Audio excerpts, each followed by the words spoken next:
Buenas tardes, vamos a continuar el estudio de los delitos contra el patrimonio. Nos vamos a referir ahora a la tipicidad del delito de estafa. Los sujetos. Vamos a comenzar por los sujetos. En principio, el sujeto activo es cualquier persona, por lo tanto es un delito común. Esto tiene importancia a efecto de las estafas especiales. Por ejemplo, el delito de entrega fraudulenta. El sujeto pasivo, la víctima del artículo 108 del Código Procesal Penal, es quien soporta en su patrimonio el perjuicio. Puede ser una persona natural o jurídica, pública o privada. En doctrina, al sujeto pasivo se lo denomina también el perjudicado. ¿Qué pasa con el incapaz? El incapaz puede ser engañado, pero lo podrá hacer en la medida en que pueda consentir. Si el incapaz no puede consentir porque no es capaz de comprender la significación penal de la situación, se cometería otro delito que se llama hurto. El engañado es el disponente, es decir, quien sufre el error, que puede o no, según el caso, coincidir con el perjudicado, que es, como dijimos, la víctima. Hablemos de la conducta típica, el engaño como defraudación. El engaño consiste en cualquier conducta que, influyendo en la representación intelectual de otro, le conduzca a una falsa idea de la realidad o lo mantenga en ella. Aquí surgen tres problemas: las formas, los objetos y la idoneidad del engaño. Vamos a las formas de engaño. Aquí se diferencia en principio entre simulación y disimulación.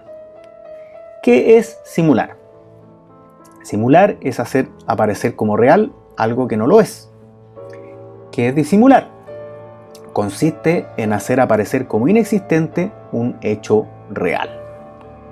Esto según don Alfredo Echeverry.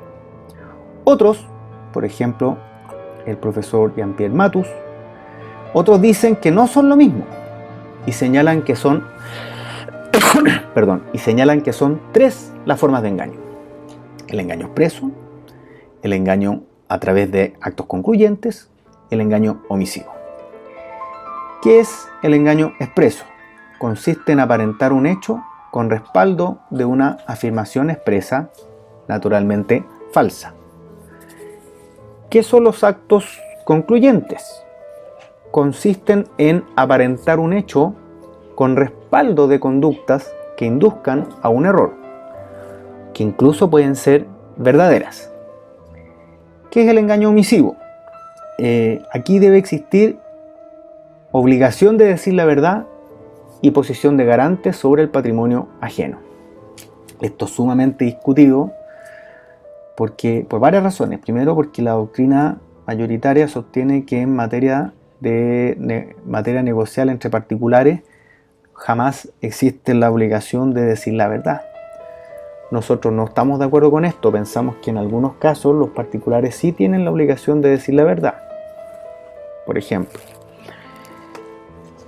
normativamente hablando, cuando afirmamos la existencia del error, ¿el error se refiere solamente al que es generado o producido por el sujeto que engaña? ¿O también puede haber error si el sujeto activo se da cuenta del error preexistente y se aprovecha de ese error para perjudicar? Si pensamos que puede haber error punible también si el sujeto se da cuenta del estado de error preexistente, eso sería un engaño por omisión. La pregunta es: ¿cuál sería la posición de garante? Yo pienso que el actual precedente. ¿Cuál fue ese actual precedente? Darse cuenta que el sujeto está equivocado y no lo saca de ese error. ¿Por qué le surgiría la obligación? Porque en el contexto negocial podría existir la obligación de decir la verdad. Es discutible, pero ese sería el argumento. ¿Tenemos texto expreso de ley? Yo creo que sí. ¿De dónde se desprendería la opinión?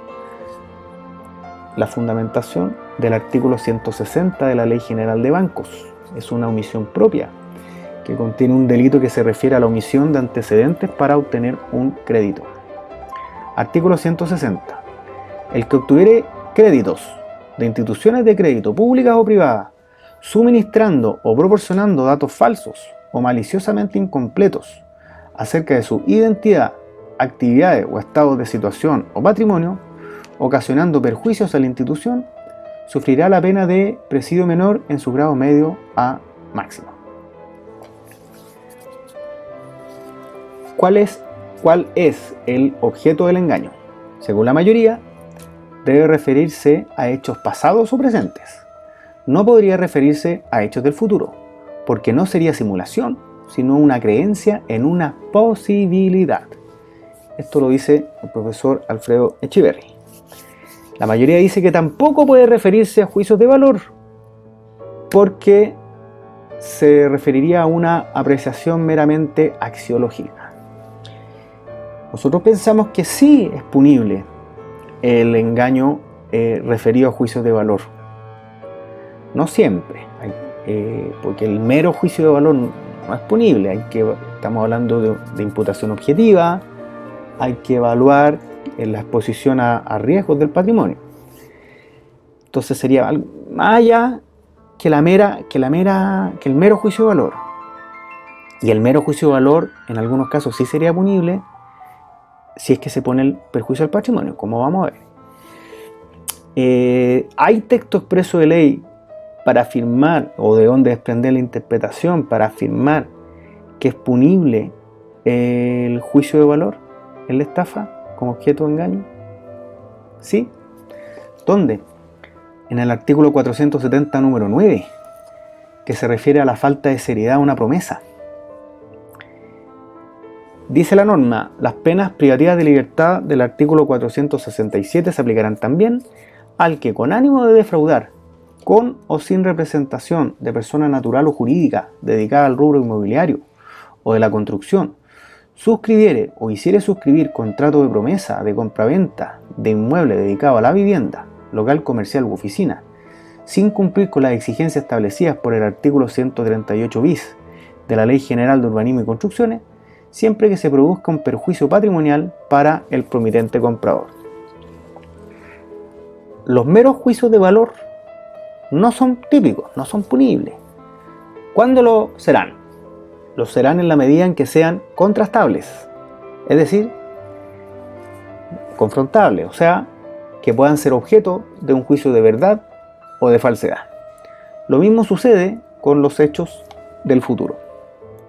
Vamos ahora a la aptitud o idoneidad del engaño. Se trata de determinar cuál es el engaño bastante o apto para estafar. Existen varias teorías. Según la mayoría, la teoría de la mise en scène o puesta en escena es la que hay que aplicar. ¿En qué consiste esto?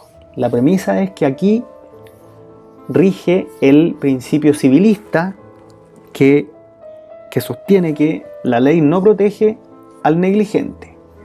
Aquí tenemos a varios autores, por ejemplo, a don Alfredo Echeverry, al profesor Labatut, o también en el derecho comparado a Carrara.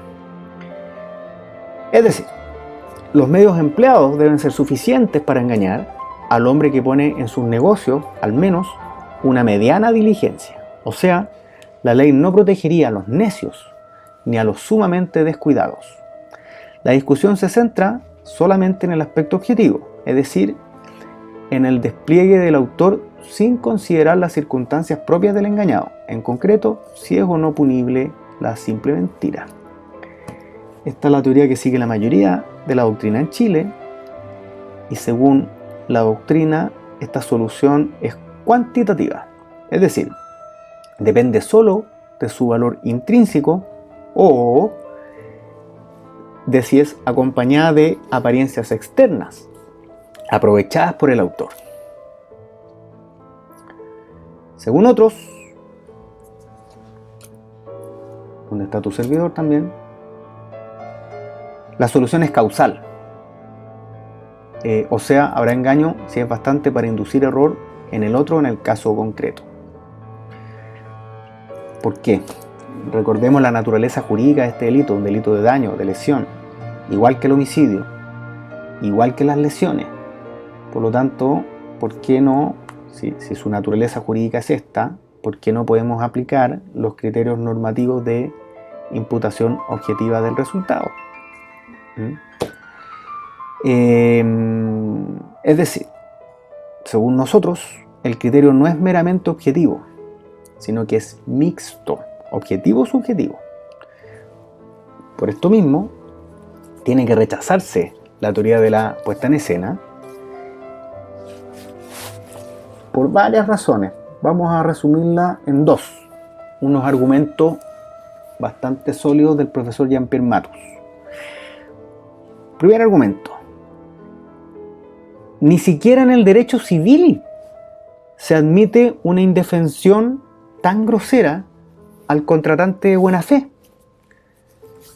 ¿De dónde se desprende esto? Del artículo 1546 del Código Civil. Dice, los contratos deben ejecutarse de buena fe y por consiguiente obligan no solo a lo que en ellos se expresa, sino a todas las cosas que emanan precisamente de la naturaleza de la obligación o que por la ley o la costumbre pertenecen a ella.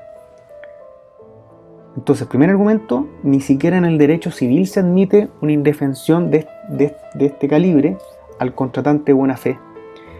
Y tenemos también texto expreso de ley del cual se puede desprender la argumentación en el Código Penal. En el Código Penal se castigan como estafas hipótesis de lo que en doctrina se denomina engaños burdos. ¿Dónde se desprende esto? Artículos 171, 179 y 184 del Código Penal. Mira, artículo 171. Si la falsificación o cercenamiento fueren tan ostensibles que cualquiera pueda notarlos y conocerlos a la simple vista, los que fabricaren, cercenaren, expendieren, introdujeren o circularen la moneda así falsificada o cercenada, podrán ser castigados como responsables de estafas y otros engaños, con las penas que se establecen en el título respectivo. Artículo 179. Si la falsificación fuere tan grosera y ostensible que cualquiera pueda notarla y conocerla a la simple vista, los que falsificaren, expendieren, introdujeren o circularen los títulos así falsificados podrán ser castigados como responsables de estafas y otros engaños con las penas que se establecen en el título respectivo. Artículo 184. Cuando la falsificación fuere tan mal ejecutada que cualquiera pueda notarla y conocerla a la simple vista, los que la hubieran efectuado y los que expendieren o introdujeren el papel sellado o las estampillas así falsificados podrán ser castigados como responsables de estafas y otros engaños con las penas que se establecen en el título respectivo. Entonces, ven, el criterio tiene que ser utilizar criterios de imputación objetiva y abandonar la trasnochada teoría de la estafa como puesta en escena. Vamos al error, al efecto del engaño. ¿Qué es el error? Consiste en la falsa representación de la realidad. ¡Wow! No, con eso no se ha dicho nada.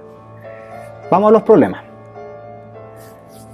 ¿La ignorancia se puede equiparar al error?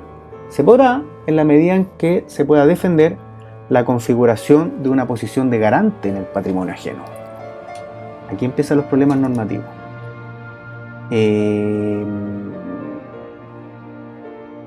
Respondamos con la siguiente pregunta. ¿Cuál es el momento en que debe producirse el error? La regla general es que debe ser producido por la acción engañosa. Ya. Ahora viene el problema. Tratándose del error preexistente, habría estafa si se puede afirmar un engaño por omisión. ¿Qué significa esto? Nosotros creemos que para el error hay que diferenciar dos cosas. Primero, si el sujeto crea el error, eso sería una estafa por acción.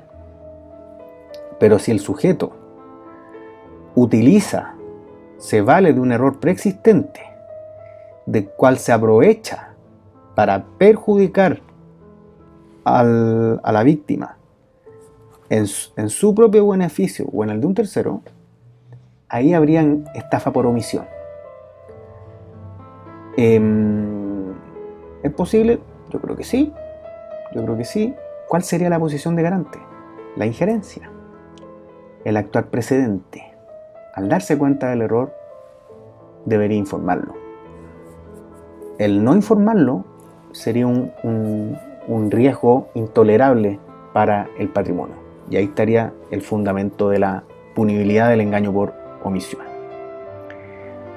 Vamos a otro problema. ¿Existe defraudación respecto de las máquinas automáticas? ¿Es punible en Chile la estafa informática? Según la mayoría, no. Puesta en escena. Según la mayoría, no. La doctrina tradicional dice que no, puesto que el error, como efecto del engaño, debe producirse en otro. Y las máquinas no son otros. O sea, se podría errar cuando la alteración de la máquina produce error en otra persona. ¿Qué decimos nosotros? El problema es de imputación objetiva.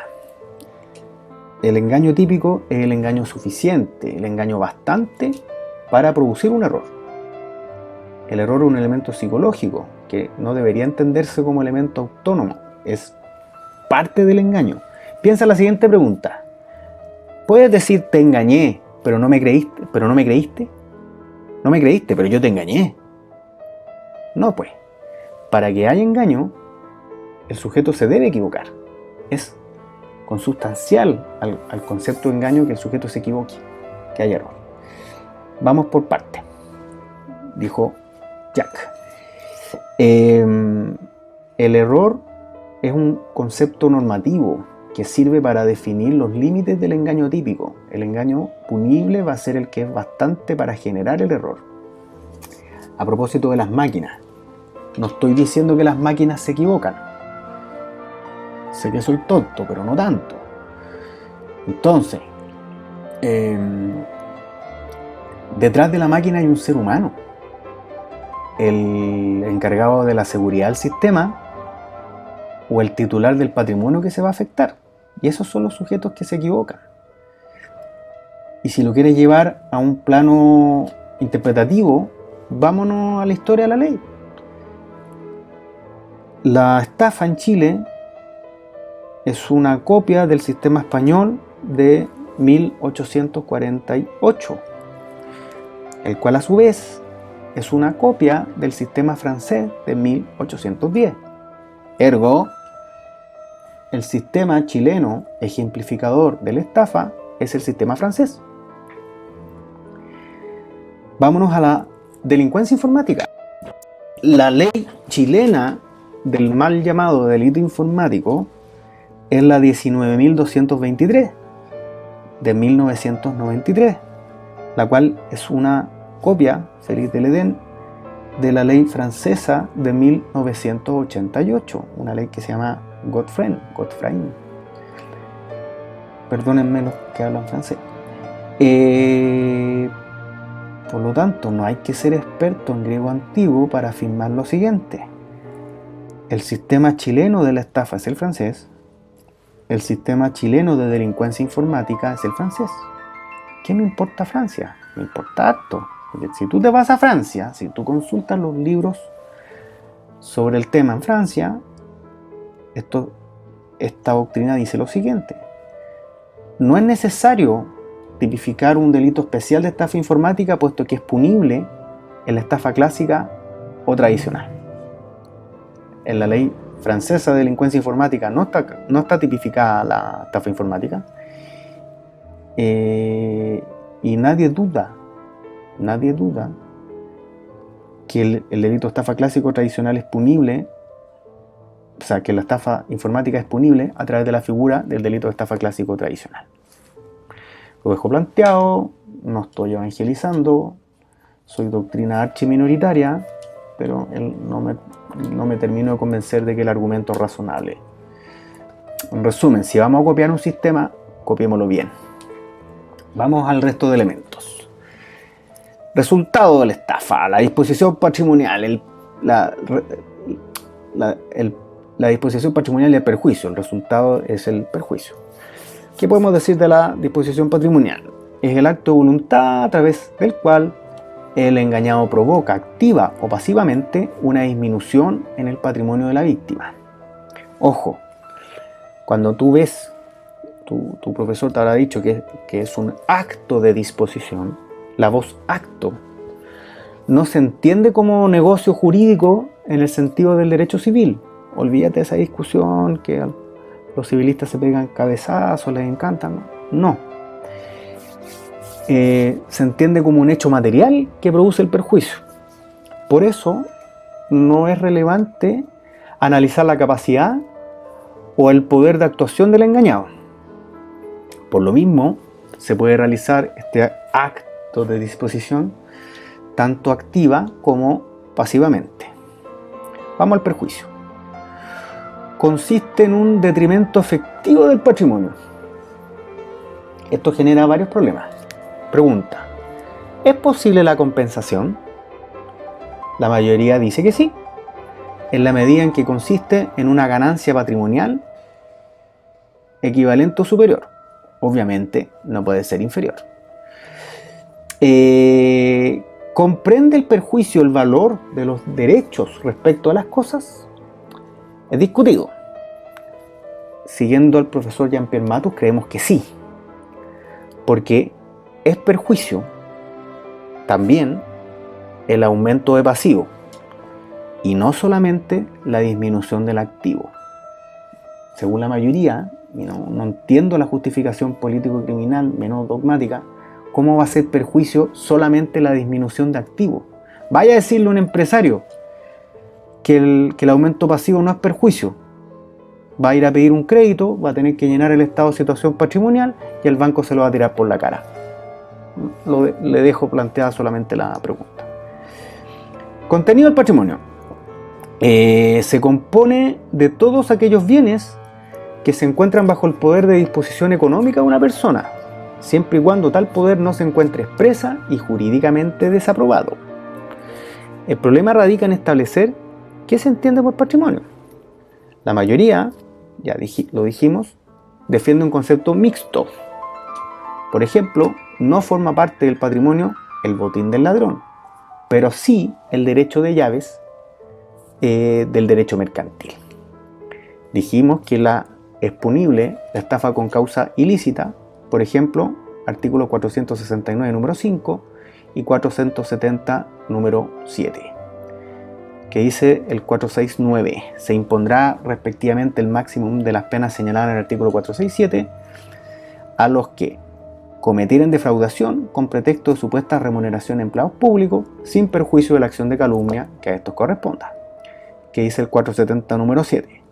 Las penas privativas de libertad del artículo 467 se aplicarán también, número 7, a los que en el juego se valieren de fraude para asegurar la suerte. Entonces, basta con una apariencia de juridicidad, es decir, no es necesario que exista una reprobación expresa. Si existe una antijuridicidad efectiva, no hay estafa, porque el derecho penal no puede proteger situaciones que son derechamente antijurídicas. ¿El perjuicio tiene que ser directo, inmediato? El perjuicio necesariamente debe ser efecto directo de la disposición patrimonial, pero no es necesario que se produzca inmediatamente. Lo anterior, porque hay perjuicio no solo con la disminución de activos, sino también, como dijimos, con los aumentos de pasivos. Por último, la evaluación en dinero y la frustración de fines. ¿Incluiría el perjuicio entendido como detrimento efectivo del patrimonio la frustración de fines de la víctima? Por ejemplo, si a cambio de una cantidad determinada de dinero se entregan bienes avaluables en esa cantidad, pero inservibles a los fines para los que se adquieren, es discutido. Nosotros creemos que sí, la frustración del fin es relevante. ¿Por qué? Porque el sujeto que dispone debe tomar una decisión informada para tomar una decisión libre respecto de su patrimonio. Si la decisión es desinformada, la disposición patrimonial deja de ser libre. Algo similar dice don Mario Garrido Montt, y hay jurisprudencia ¿Dónde? En una sentencia de la Corte Suprema, que es de 23 de abril del 2013. Vamos a los aspectos subjetivos. Según la mayoría, el dolo comprende el conocimiento y voluntad de engañar y perjudicar. No existe en Chile la estafa imprudente, no hay cuasi delito de estafa, porque en Chile no está expresamente castigada. Además, si se sigue la teoría de la puesta en escena, únicamente sería admisible el dolo directo. Nosotros creemos que está mal eso, que es admisible con dolo eventual. Se discute. ¿Cómo, según la puesta en escena, cómo podrías aceptar la posibilidad? No, solamente dolo directo.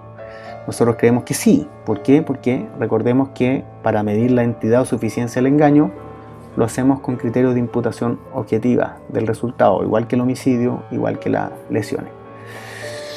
Bueno, respecto al ánimo de lucro, según la mayoría, se descarta la posibilidad del ánimo de lucro en la estafa porque no lo exige la ley.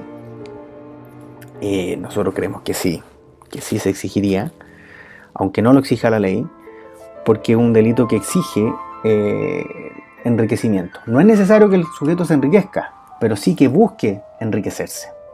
Se discute. Vamos al iter criminis. La estafa se consuma con el perjuicio. Antes del perjuicio hay tentativa o frustración. ¿Dónde comienza la tentativa? Con el engaño. Hay frustración siempre y cuando la producción del perjuicio no dependa del autor. No es relevante si la víctima descubre el engaño, en la medida que ex ante sea idóneo o bastante para perjudicar el patrimonio. Terminemos con la participación.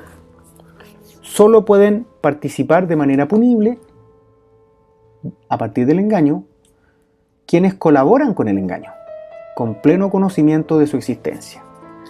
¿Hasta qué momento es posible la participación? Hasta la consumación, es decir, hasta que se produzca el perjuicio. Y con esto terminamos el estudio de la tipicidad de la estafa.